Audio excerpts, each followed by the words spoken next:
നമസ്കാരം. ഹിന്ദുമത വിശ്വാസങ്ങളിൽ വളരെ വലിയ ഒരു സ്ഥാനം തുളസിക്കുണ്ട്. തുളസി തന്നെ രണ്ട് തരത്തിലുണ്ട്, രാമതുളസിയും കൃഷ്ണതുളസിയും. കൃഷ്ണതുളസിയുടെ നിറം കടും പച്ചയായിരിക്കും. ഇതിൽ കൃഷ്ണതുളസി വീട്ടുമുറ്റത്ത് തുളസിത്തറ ഉണ്ടാക്കി വളർത്തുന്നത് ഉത്തമമാണ്. തുളസിത്തറയിൽ വയ്ക്കുന്ന കൃഷ്ണതുളസി ഇരട്ടയാകണമെന്നാണ് ശാസ്ത്രം. പ്രത്യേകം ശ്രദ്ധിക്കുക, ഇത് തുളസി തറയെക്കുറിച്ചാണ് പറഞ്ഞത്. സാധാരണയായി നമ്മൾ വീടുകളിൽ വയ്ക്കുന്ന തുളസി വാസ്തുപ്രകാരം ഒറ്റ സംഖ്യ ആയിരിക്കണമെന്നാണ്. തുളസിയെ കണ്ട് വണങ്ങി നാം ഏതൊരു യാത്ര ചെയ്താലും അത് ഉത്തമമാണ്. തുളസിത്തറയിൽ വിളക്ക് വെച്ച് പ്രാർത്ഥിക്കുന്നതും പ്രദക്ഷിണം ചെയ്യുന്നതും ഉത്തമം. ഏത് മംഗളകർമ്മത്തിനും ശുഭങ്ങൾക്കും തുളസി ഉത്തമ കണിയാണ്. യാത്ര പോകുന്നതിന് മുൻപ് തുളസി ദർശനം നടത്തിയാൽ പോകുന്ന കാര്യം തടസ്സം കൂടാതെ നടക്കുമെന്നാണ് വിശ്വാസം.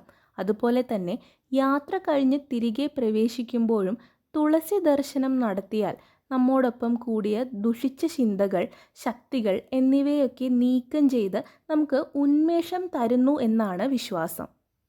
വാസ്തുപ്രകാരം തുളസി വീടിൻ്റെ ഏത് ഡയറക്ഷനിലാണ് വെക്കേണ്ടത് എന്ന് നോക്കാം. വീടിൻ്റെ മെയിൻ എൻട്രൻസിൻ്റെ ഫ്രണ്ടിലായിട്ട് നമുക്ക് തുളസി വെക്കാവുന്നതാണ്. അതല്ലാതെ കിഴക്ക് വശത്തും തുളസി വെക്കാം. വടക്ക് കിഴക്ക് ദിശയിലും തുളസി സ്ഥാപിക്കാവുന്നതാണ്. വാസ്തുപ്രകാരം ജലത്തിൻ്റെ ദിശയാണ് വടക്ക് ദിശ. തുളസിച്ചെടി ഈ ദിശയിൽ വയ്ക്കുന്നത് നല്ല ഊർജങ്ങളെ ക്ഷണിച്ചു വരുത്തി നെഗറ്റീവ് എനർജികൾ ഇല്ലാതാക്കി വീട്ടിലൊരു പോസിറ്റീവ് അന്തരീക്ഷം സൃഷ്ടിക്കാൻ സഹായിക്കുന്നു. മറ്റൊരു കാര്യം ശ്രദ്ധിക്കേണ്ടത്, കന്നിമൂലയിൽ തുളസിച്ചെടി വയ്ക്കുവാൻ പാടുള്ളതല്ല എന്നാണ്. ഞാൻ ഇതിനു മുൻപ് തുളസിച്ചെടിയെക്കുറിച്ചൊരു വീഡിയോ ചെയ്തപ്പോൾ അതിൽ വന്നൊരു കമൻ്റാണ്, ഭഗവാന്റെ വാസസ്ഥലമാണ് കന്നിമൂല, അത്രയും വൃത്തിയുള്ള ഒരു സ്ഥലമായതുകൊണ്ട് തന്നെ അവിടെ തുളസി വെക്കാമെന്നായിരുന്നു പറഞ്ഞത്.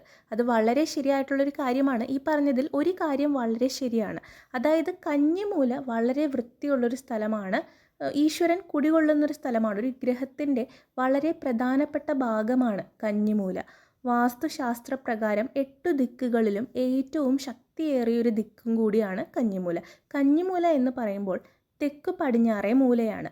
എന്നാൽ തുളസിച്ചെടി ഒരിക്കലും ആ ഒരു ഡയറക്ഷനിൽ കൊണ്ടുപോയി വെക്കുന്നത് ഉത്തമമല്ല.